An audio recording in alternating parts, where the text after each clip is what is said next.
Carl and Damon here from Brrraains A Head-Banging Life, gbhblofficial for short. And they made what into a TV series? It's Knuckles, a television miniseries created by John Whittington and Toby Ashker, based on the Sonic the Hedgehog video game series, of course, published by Sega, and a spin-off of the Sonic the Hedgehog film series, and it's the first ever live-action Sonic television series. So there we go, because we had lots of Sonic television series, but not a live-action one. First of it. I think you've already made a mistake. Why? Because you're calling it the Knuckles series, man. Well, right, no, we can't jump. We're not jumping to that aspect first. Come on. The series takes place between the events of the films Sonic the Hedgehog 2, released in 2022, and the upcoming, as of the time of recording, Sonic the Hedgehog 3, due at the end of 2024. Knuckles series premiered on April 26, 2024, with all 6 episodes dropping on Paramount Plus at once. Each one about 25 minutes long, so quite digestible. You can watch it in a short amount of time, if you can stay awake, of course. Because we're going to start by diving in with thoughts. I thought this was a bit pants. I don't think it's terrible. I don't think it's terrible in the sense that it's not like actively bad of certain things. Because I think basically it's fine. It's fine. You can put it on and watch it, and that's it. It leaves no impact, does nothing interesting, clever, or memorable. I think I will forget most of what I watched in this show within the next month. And it is a big misstep, I think, for the franchise as a whole. Sonic the Hedgehog movie, the original, low expectations. So I think it was better than expected. Sonic the Hedgehog 2, more expectations, but they upped the game in almost every area, so thoroughly enjoyable. Obviously introducing the characters of Tails and Knuckles and all of that kind of thing. To do a series focused on Knuckles isn't the worst idea. It isn't the worst idea until you decide not to actually focus on Knuckles.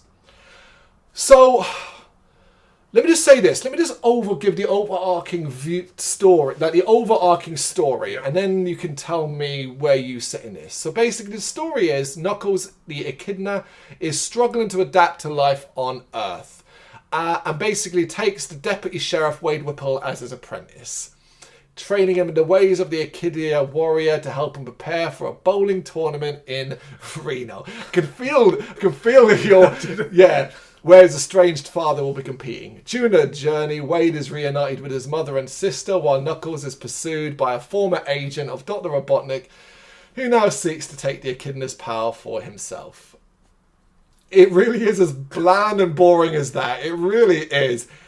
I would go as far to say, though, it's worse than what I've written there, because that implies certain things, training and hijinks and elements like that. And God Almighty, we're gonna run through each episode with a little bit of an overview and kind of discuss elements of it. But fuck me, I'll tell you there were 2 points in this where there's one where I went, oh, I'm not feeling this, and then there was a point where I went, oh, I don't think I like this. That was it for me. Yeah. But I get the impression, because you've been trying to talk to me about this show off camera, and I keep telling you to wait. Yep. But you've given me the impression you kind of feel the same.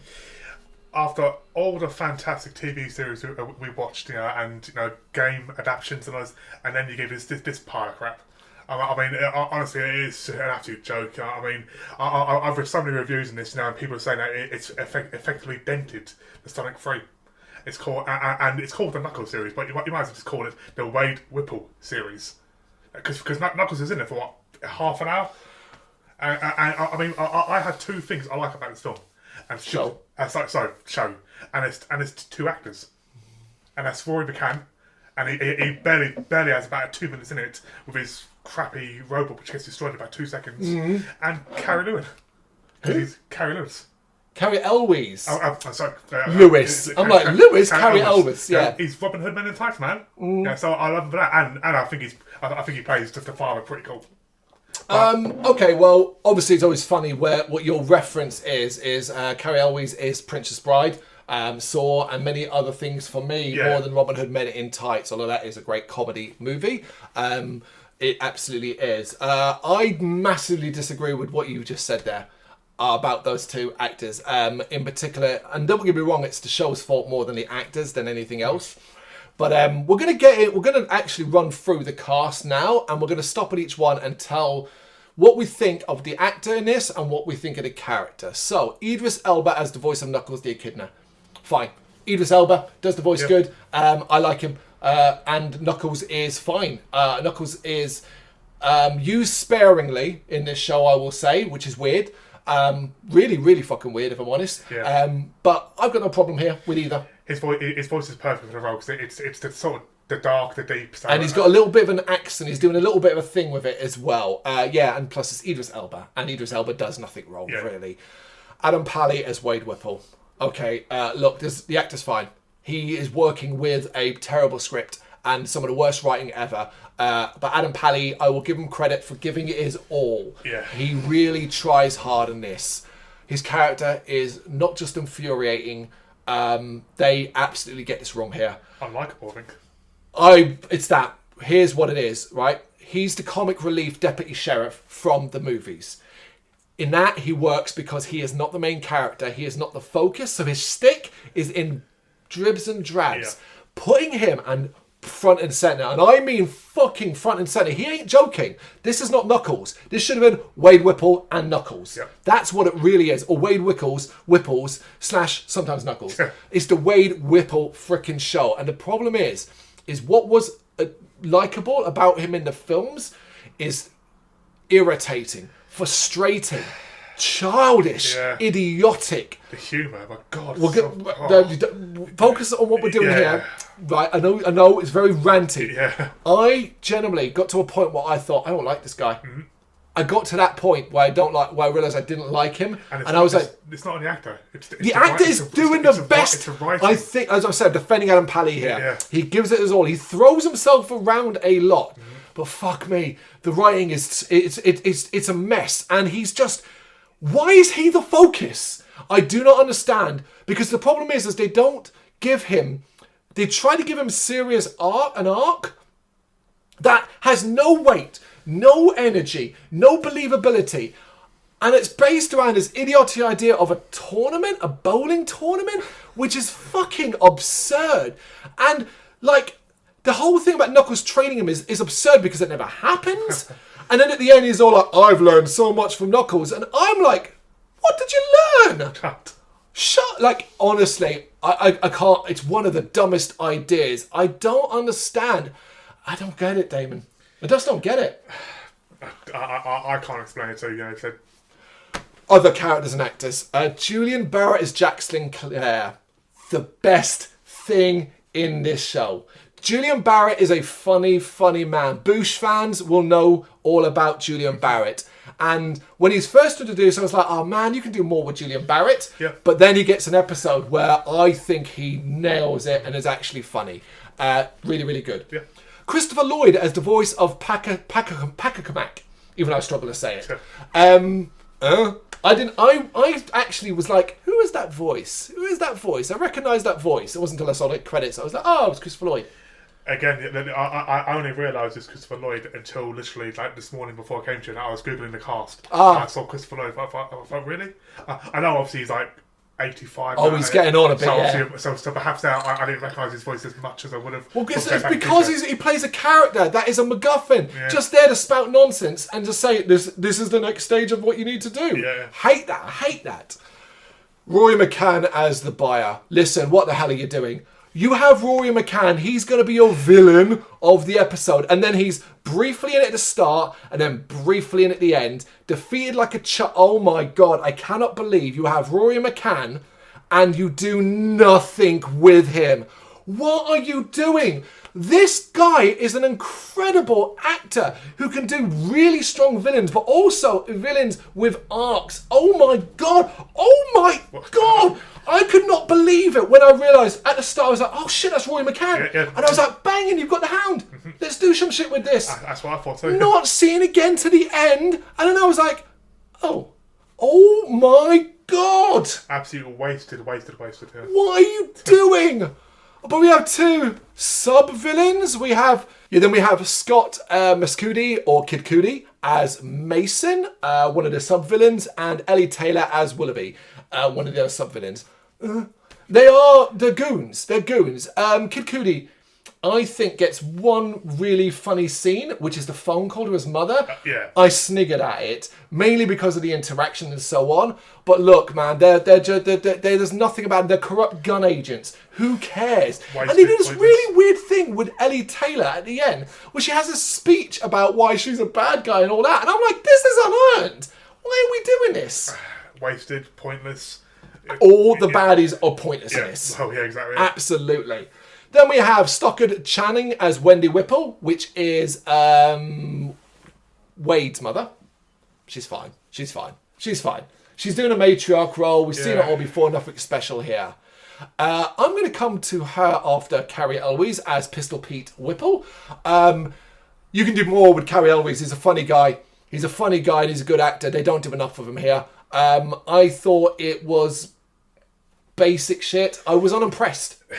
You can do more with the guy. He's funnier than this. I mean, I quite like him. He was my favourite character. Only because obviously from previous work, you know. Oh, I'm going to tell you my favourite character in a minute.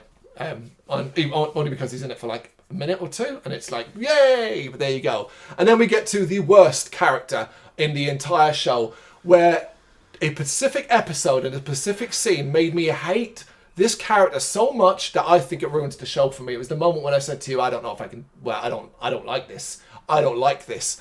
It is Wonder Whipple, which is his sister, Wade's sister, played by Edie Patterson. Look, I don't want to throw shade on an actor because I again blame the writing here.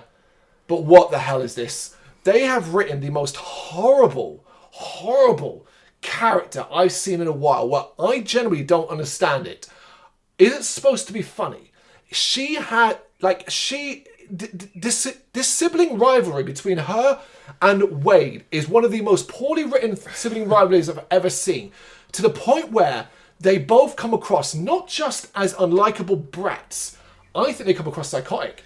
I think she comes across psychotic. And it ain't funny. It's like, what the hell is this? What is going on here? The scene of them having that dinner might be the worst thing I've seen in a TV show this year. Last year, that one episode is where I went, oh shit, this is bad. I hated it. And the worst thing is they try to act like it's adorable, but what I'm seeing are two grown adults. She is supposedly in the FBI. Grown adults acting like 8-year-olds, but not in a comical way, in a psychotic, messed up, mentally deranged way. Damon, I fucking hated her. Yeah. I hated her. I thought she was a terrible character. Other than, as you said, the phone call, this was not funny at all. Mm-hmm. Even the ridiculous scenes of when he's... Oh, the overall comedy, you mean? Yeah. It's not funny. The scene when he's trying to rescue her, and she's, I'm going to break my finger and stuff like that, and then the geezer... Mason. He burst through the wall, and everyone stopped dead. It's like... Ha ha ha! It's just so. I've seen it a million times. It was not funny. Nothing against the actress and the actresses because it's the dialogue. But my god, it's so terrible. There is an attempt here, comedy wise, to throw. It's a kitchen sink approach. We will try to make everything funny, regardless even if it's supposed to be funny, and that is a big problem with it. It's a kitchen sink approach, throwing everything at the wall and hoping things will stick. I would say 90% of this does not stick. 90%, 10% sticks, and you might get a laugh out of or a snigger, or there's a well done sequence, clever little setup and stuff like that. But my god, there's so much doesn't work, and it's just non-stop. And there's a point where I'm like, nobody talks like human beings. Everybody's trying to make a quip. Everybody's trying to make a joke. I didn't understand why it needed to do that all the bloody time.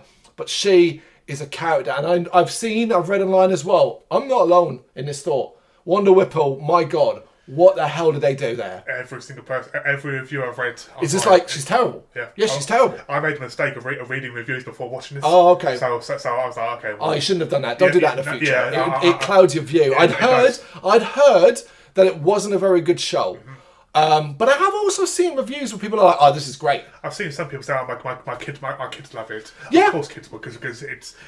Let's not disrespect kids like that. I do agree. I do think it's aimed. Here's the thing, right? I do think it's aimed at a young audience, but I don't think it is exclusively. Not exclusively, yeah. Because there's so many attempts to be smart. My God, there's an episode and a sequence that is pure winking at the camera with, and his adult joke. Like, I don't get it. I don't get it. But before we'll run through each episode briefly as well. But I just want to mention that at the very start of episode 1, we do have some cameos. We have Ben Schwartz as Sonic the Hedgehog, the best character in it, because Sonic the Hedgehog is briefly in it. Colleen O'Shaughnessy as the voice of Miles Tails per Hour, and Tika Sumpter as Maddie Wachowski. If you're expecting the other Wachowski to be in it, dream on. He's not appearing in this show. They ain't paying him for that. Nope. He's away out of town.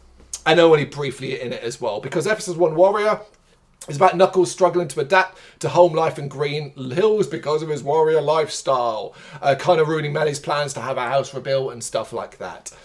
He ends up taking Sonic's advice to make himself at home, but he takes it too far, and Maddie ends up grounding him.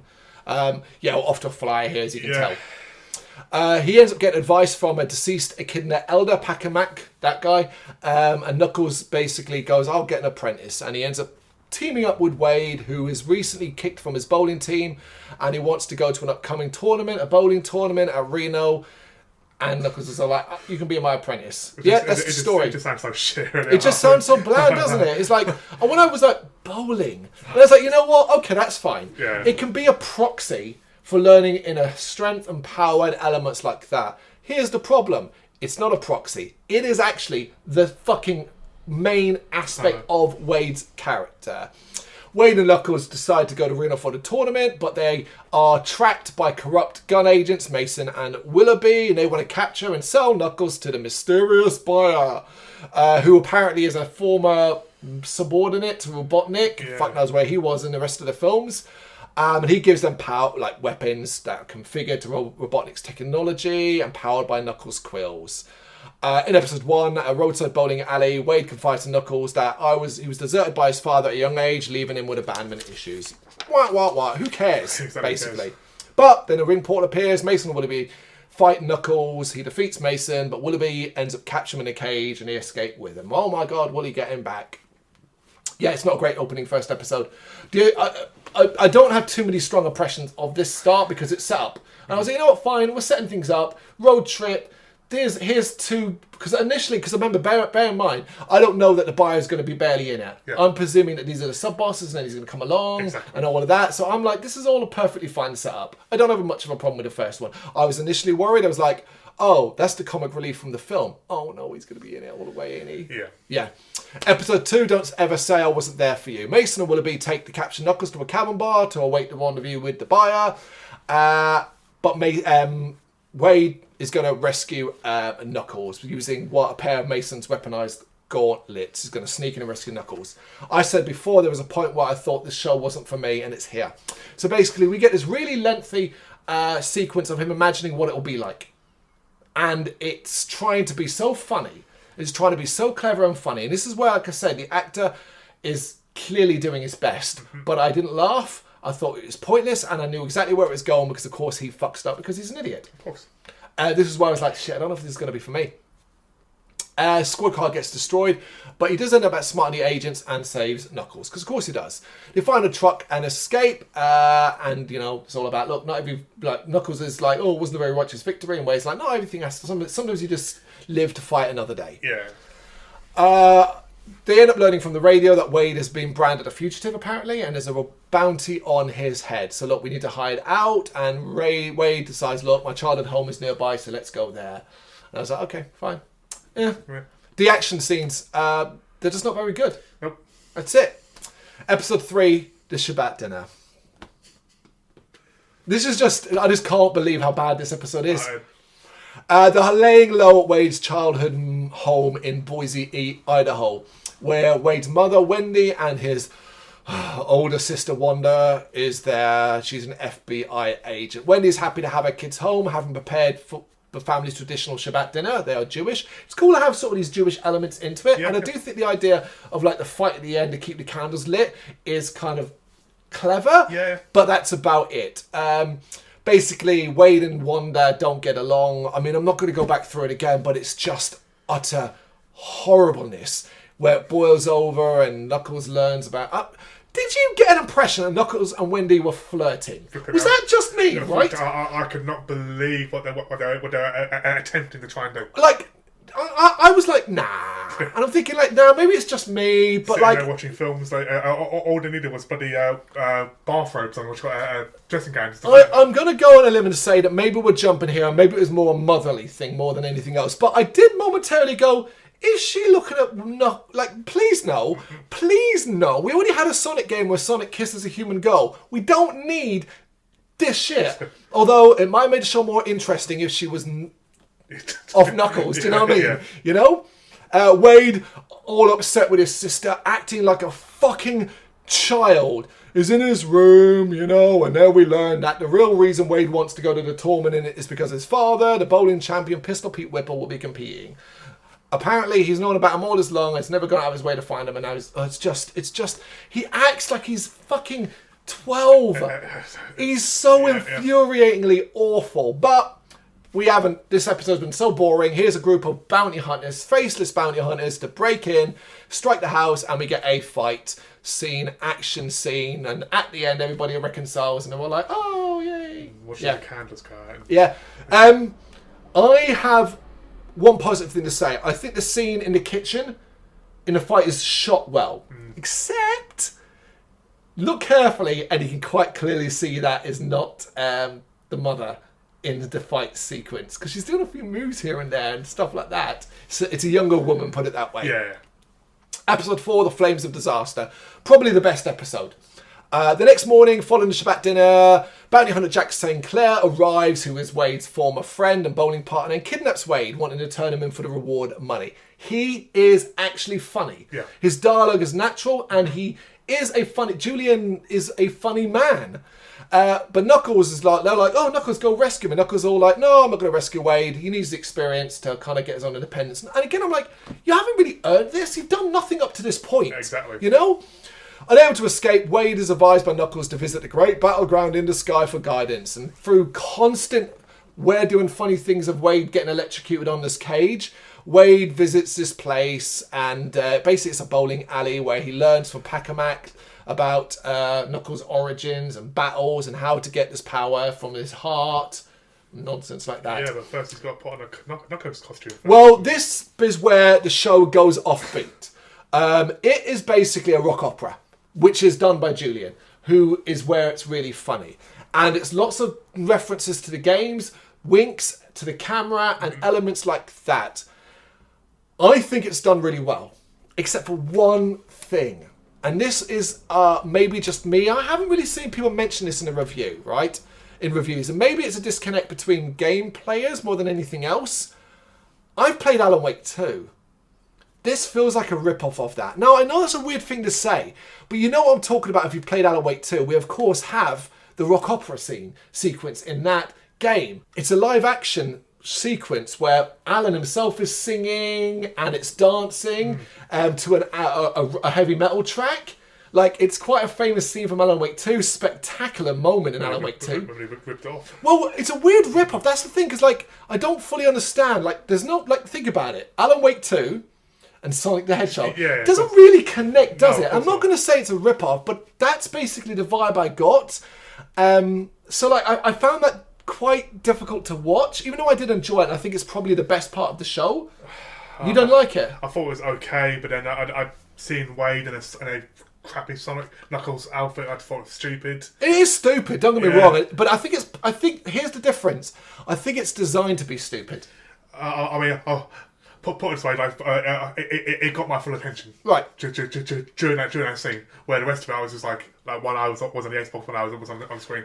But then, like I said, I mean, there's an element where, like, you know, you got the side-scrolling, the rings. I think it's a fun little game reference more than anything else. But, of course, this allows Wade to escape, and he then fights Jack in a joust, which he wins. And Wade returns to Knuckles as a badass. And they continue their journey to Reno. Yes. He ain't getting better from here, folks. Reno Baby, episode 5. Knuckles and the Whipples arrive in Reno, where Wade confronts and reconciles with his father, who comes across like a nice guy at first. So predictable. You can literally see where this is going. Wade ends up moving up the ranks of the bowling tournament. We get a montage of people bowling, yawn, and eventually it's going to be him versus Pete in the final. I thought it was really funny how, like, the entire tournament takes place in one day except the final. That seems unfair. I know. Meanwhile, Mason and Willoughby are taken to the buyer, who basically says, look, you've got one more chance to capture Knuckles. The only payment is your lives. I'm like, oh, he's back now. Oh, no, he's gone again.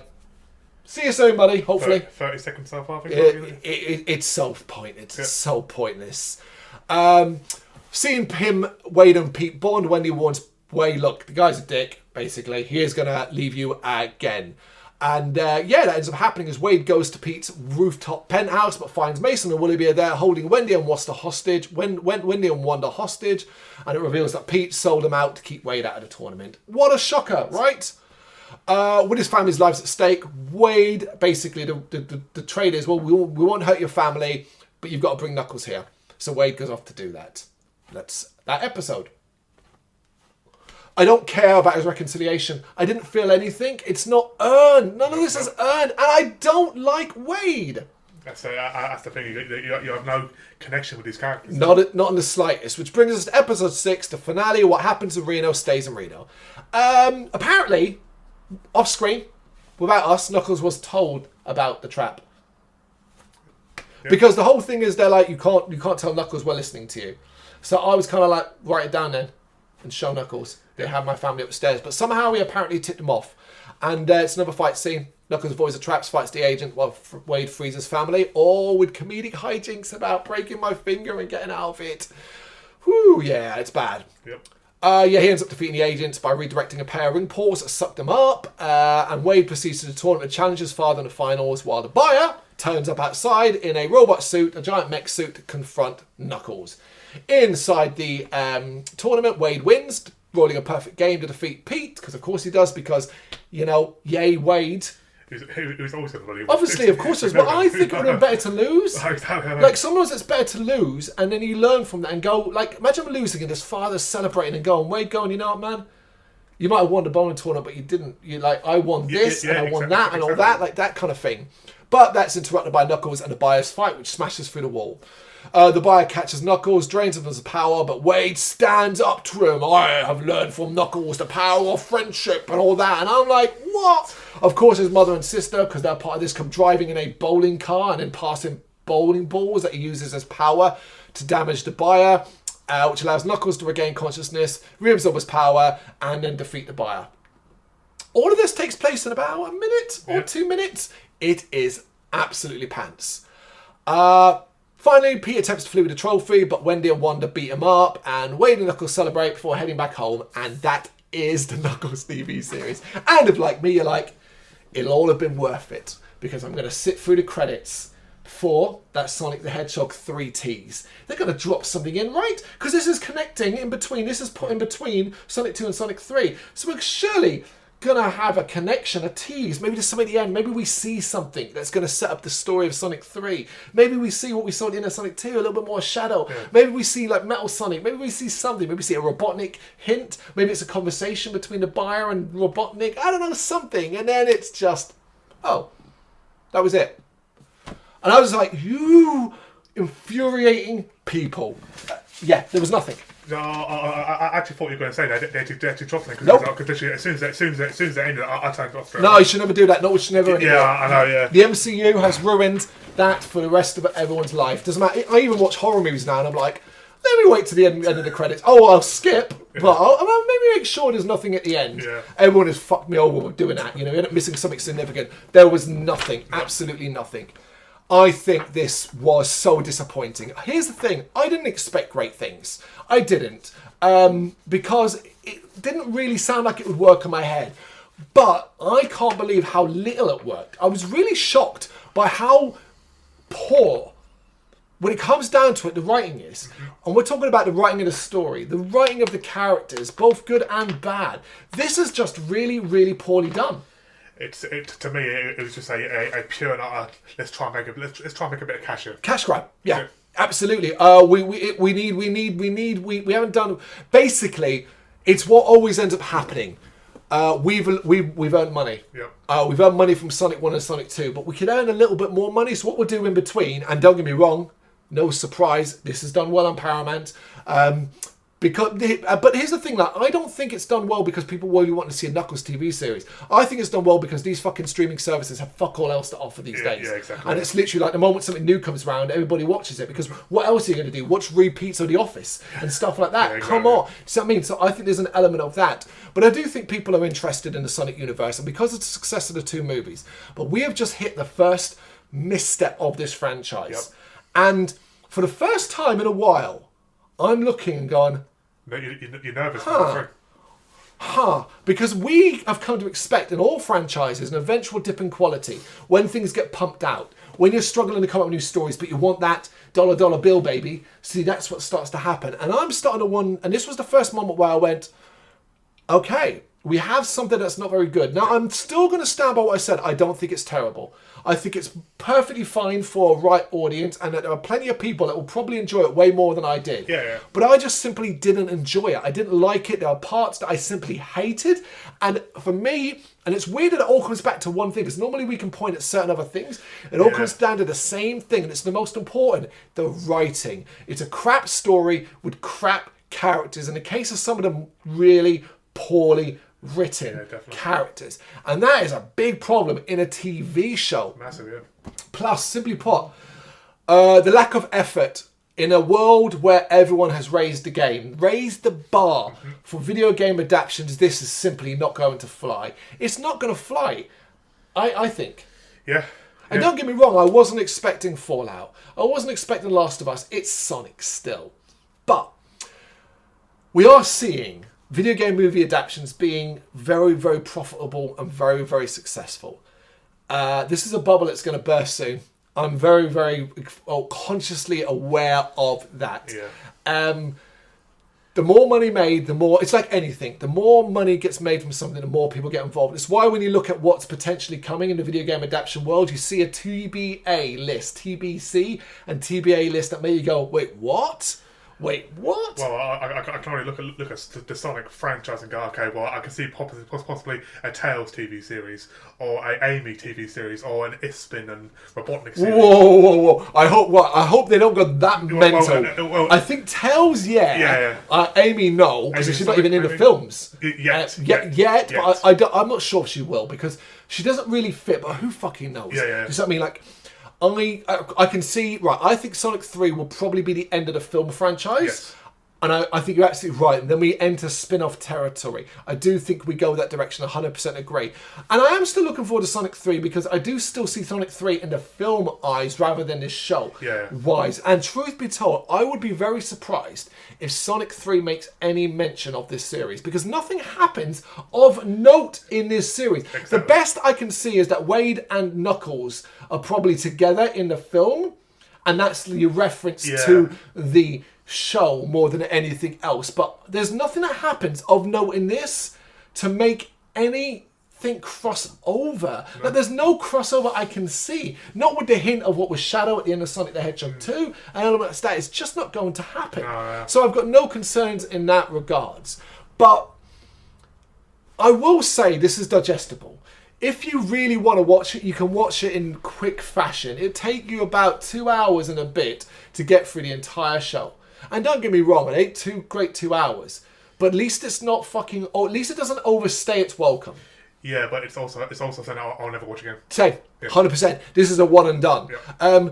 I'd also, because it's a mini-series, this is not a season 2 or season 3. No. This is simply a little stopgap to tide people over, I guess, or to remind people about the Sonic universe. It's been a year since the first one, was it? Well, 2022. Yeah. So, so it's been, well, by the time Sonic 3 comes out, I think it'll be 2 years, roughly around. So it is just that. It's a one and done. It's gone, there we go. And you're absolutely right. I'll never watch it again, but I won't even remember this exists. No. When I think back to Knuckles in the future, I'll just remember hating Wade and Wanda Whipple. But then there we go, actually. It will have an effect on Sonic 3. Because the moment I see Wade, I'm going to go, you prick. If they dare bring Wanda... Now, I hope The writers for Sonic 3 are smart enough to not use characters from the show that's not needed. But if they do use them, rewrite the hell out of them, please. Or make it very, very brief. Well, you'd like to think that if this has as many bad reviews as I'm reading, that they're going to look at it and go, hopefully, okay. well, no, you know why? Nope. Doesn't mean shit. No, Bad reviews mean nothing. Our thoughts mean nothing, because you know what matters? Dollar bills, baby. That's all that matters. While they've made money, they're like, well, that was a success. It's the reason why so many bad franchises have so many different entries. True. Because they continue to make freaking money. Everyone slammed the shit out of Mila Jovovich Resident Evils, yet we got, what, 6, 7 of them? Because they made so much money. And that is all that ever counts. And it fucking sucks. But there you go. Because ultimately, review is just an opinion. Yeah. Just like this is our opinion. You might be sitting there thinking, man, oh man, they've got this one completely wrong. They're insane. I thought the show was fantastic. If you did, I'm absolutely pleased for you. I'm glad you enjoyed it. We simply didn't. The Knuckles television miniseries. You got any thoughts? You know what to do? Let us know in the comments. Thank you very much for watching. If you'd like to see more content like this, please consider hitting the subscribe button. It is gratefully appreciated. You can find us over at gbhbl.com, our full website where reviews, news and so much more goes up daily. We're also on all social media platforms: Facebook, Instagram, Twitter, Threads, at gbhbl. Just search for gbhbl and you will find us out there. We also have merchandise on sale. You can access the shop via the website.